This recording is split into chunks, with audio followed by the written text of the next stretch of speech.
Ang mga utos simple lang napakadaling unawain lahat ng mga utos.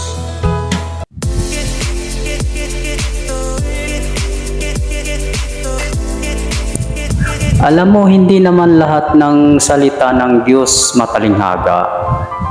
Napakaraming salita ng Diyos, simpleng-simple, kagaya ng igalang mo ang iyong ama at ina, ibigin mo ang iyong kapatid, huwag kang magtatanim ng galit. Hindi naman ano yan Ang mga utos simple lang no? Huwag kang papatay, huwag kang magnanasa ng bagay ng iba, ang kanyang asawa, ang kanyang bukid, ang kanyang bahay, ang kanyang hayop, ang anumang bagay ng inyong kapwa. Napakadaling unawain lahat ng mga utos. Wala namang utos na matalinghaga kapatid. Ang mga talinghaga lang, yung mga karunungan ng nasa Biblia. Pero yung talinghaga na yon, hindi rin mahirap yun Madali ring maunawaan yun. Kung may pag-unawa ka, nasa tao lang yun, nasa pagtulong ng Diyos. Kahit kasi basahin mo ng basahin, kung hindi ka tutulungan ng Diyos na maunawa, hindi mo maintindihan. Basahin natin ang Kawikaan 8:8-9. Lahat ng mga salita ng aking bibig ay sa katwiran. Walang bagay na liko o suwail sa kanila. Pawang malilinaw sa kanya na nakakaunawa at matuwid sa kanila na nakakasumpong ng kaalaman. Kailangan pala yung taong nagbabasa may unawa. Bigay ng Diyos yun, kapatid. At matuwid yun sa kanila na nakakasumpong ng kaalaman. Pakinggan mo sa 3:13 ng Kawikaan. Palad ang tao na nakakasumpong ng karunungan at ang tao na nagtatamo ng kaunawaan. Kapag may unawa ang magbabasa ng Biblia, maiintindihan mo. Kaya hindi nauunawa nung iba, hindi naman siguro para sa kanila ang makaunawa.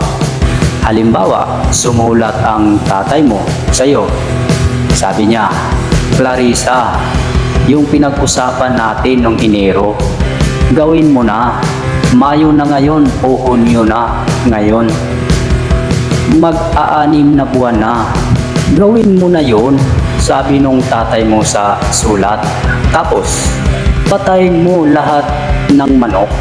Iyon pala, meron kayong alagang manok. Pinapapatay niya. At saka, bukod doon, may pinag-usapan pa kayong iba. Kahit ipabasa mo sa lahat ng tao yun, hindi naman sila ang kausap ng tatay mo. Hindi nila maiintindihan. Ano ba yung pinag-uusapan ninyo nung Enero? Yung utang sa bangko, mag-due na ng June. Kaya lahat ng manok, papatayin mo, pagbili mo, tapos yung pinagbilhan mo, papambayad nyo sa utang. Ikaw lang ang makakaintindi nun. Kahit sino magbasa nun, baka kapag binasa yun, ano pa gawing masama Sabi, patayin mo lahat ng manok. Aba, baka lahat ng manok na makita, pati manok ng kapitbahay, pati manok ng taga-ibang bansa, pinagpapatay mo. Masama yun. Ang tinutukoy ng tatay mo, patayin mo lahat ng manok. Yung manok na alagan nyo, na ang usapan nyo ng tatay mo, ipagbibili at pagkatapos ipambayad sa utang. Sino makakaintindi? Di ikaw. Walang iba. Ganon ang salita ng Diyos sa Biblia. Ang salita ng Diyos intended sa mga tao ng Diyos. Pagka ang nagbabasa tao ng demonyo, maging ka, hindi mo maiintindihan Basahin natin ang 19 ng Mateo, versikulo 11. Datapwat sinabi niya sa kanila, hindi matatanggap ng lahat ng mga tao ang pananalitang ito, kundi niyaong mga pinagkalooban. Ang salita ng Diyos, ipinagkakaloob yan, kapatid. gaya ng mga apostol. Kaya kailangan natin ng mga apostol kasi pinagkaloob sa kanila Sa kanila mo maiintindihan. Malibang ipagkaloob ng Diyos, hindi maintindihan yan. Kagaya ng apostol, pinagkalooban sila. Ang sabi ng Apostol Pablo sa 2 Korinto 5:20. Kami nga'y mga sugo sa pangalan ni Kristo, na waring namamanhik ang Diyos sa pamamagitan namin. Kayo'y pinamamanhikan namin sa pangalan ni Kristo, na kayo'y makipagkasundo sa Diyos. Sa makatwid bagay na ang Diyos kay Kristo ay pinakipagkasundo ang sanglibutan sa Kanya rin, na hindi ibinibilang sa kanila ang kanilang mga kasalanan, at ipinagkatiwala sa amin ang salita ng pagkakasundo. Ang salita ng Diyos, kapatid, ipinagtitiwala ng Diyos yon. Ibinibigay yon sa mga mangangaral na sa Diyos. Kaya kapag ang kausap mo, mangangaral na sa Diyos, alam niya yung salita ng Diyos. Kasi binigay sa kanila, kagaya ng mga apostol.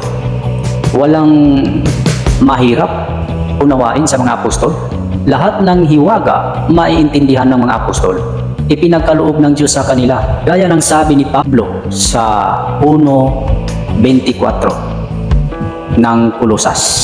Ngayoy nagagalak ako sa aking mga hirap dahil sa inyo, at aking pinupunan sa akin ang kakulangan ng mga hirap ni Kristo sa aking laman dahil sa kanyang katawan na siyang iglesia, na ako'y ginawang tagapangasiwa nito ayon sa pamamahala na mula sa Diyos na ibinigay sa akin para sa inyo upang maipatupad ang salita ng Diyos.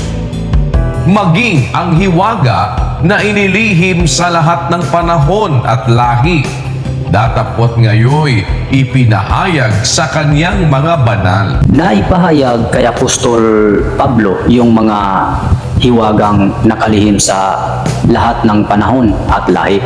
Kaya mayroong mga matalinghaga, mahiwagang salita, yun ipinagkaloob ng Diyos yun. Malibang ipinagkaloob, hindi mo talaga maintindihan. Kaya nga kailangan natin ng mga mangangaral kagaya ng mga apostol. Tayo lang mismo ang magbabasa. Halimbawa, ordinaryo kang tao na hindi ka naman pinagkalooban. Mahirapan ka na, kapatid, na maintindihan yung mga lihim, mga hiwaga, mga matalinghaga sa Biblia. Pero yun pala, ipinagkaloob ng Diyos unang-una sa kanyang mga mangangaral, gaya ng mga apostol.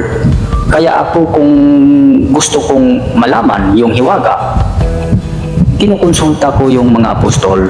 Sulat ni Pablo, binabasa ko, nakikita ko rin yung mga paliwanag niya tungkol sa mga hiwaga na nakasulat sa Biblia. Binabasa ko Mateo, Marcos, lahat ng aklat sa Biblia binabasa ko. Awa naman ng Diyos, naiintindihan ko pati yung mga hiwaga. Kaya nga, lahat ng tanong, meron tayong sagot nasasagot natin kasi yung mga salita na yun, ipinagkaloob naman talaga ng Diyos.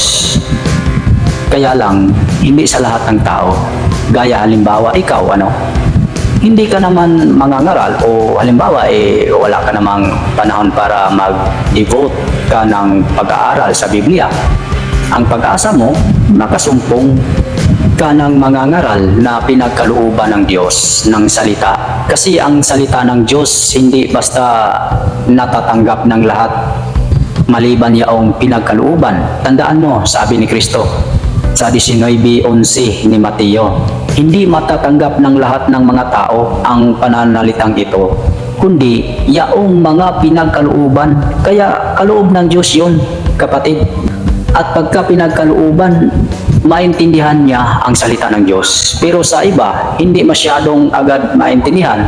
Pero kung halimbawa, ang hinahanap mo, yung makasunod ka sa Diyos, ang kanyang mga utos, karamihan doon, simple lang.